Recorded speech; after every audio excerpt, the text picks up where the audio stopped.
We know for a fact that you don't need to fly to Europe or America to have an amazing cycling holiday.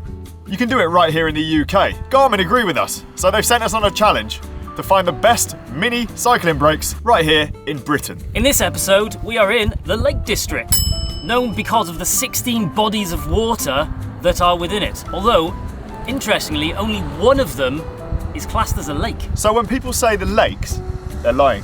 Yeah. Well, there is one. It's outrageous. Lake. It is called the Lake They should be District. like, let's go to the lake. We're at the lake this weekend. District.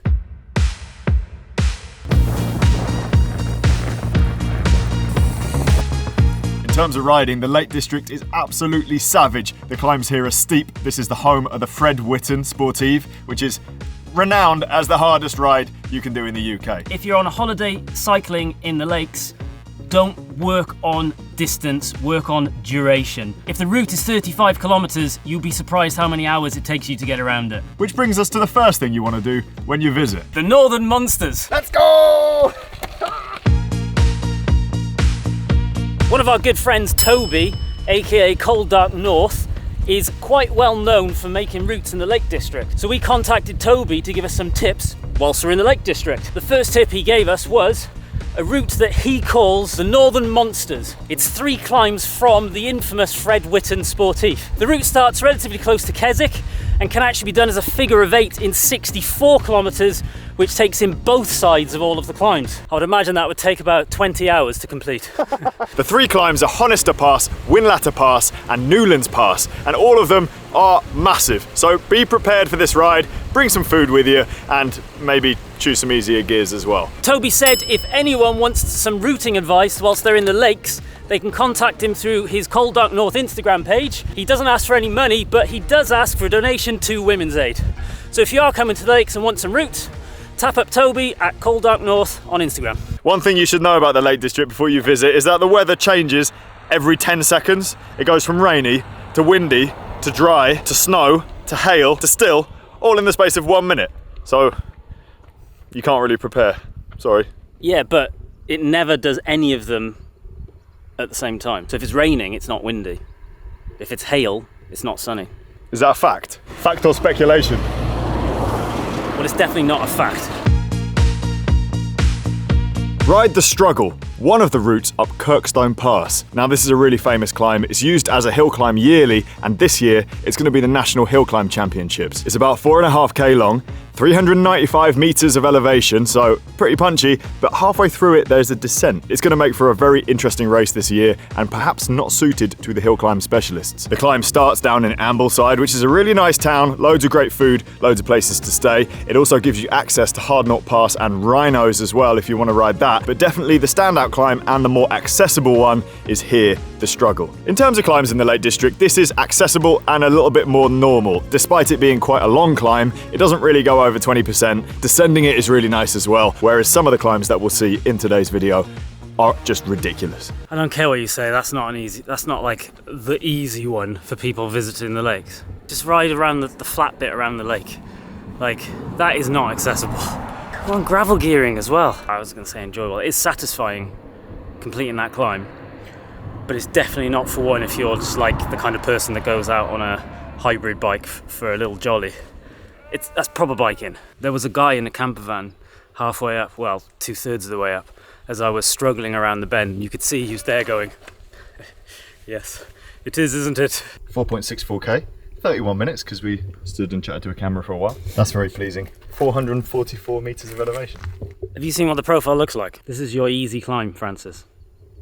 Accessible climb. We burnt 389 calories, which means I can eat an extra Weetabix. I burnt 50 more than you, so muffin for me. Go wild swimming in the Derwent water. I don't know how Jimmy's got out of this one. It's nicer than swimming in the sea because it's not salty. For some reason there's loads of ducks just coming towards me.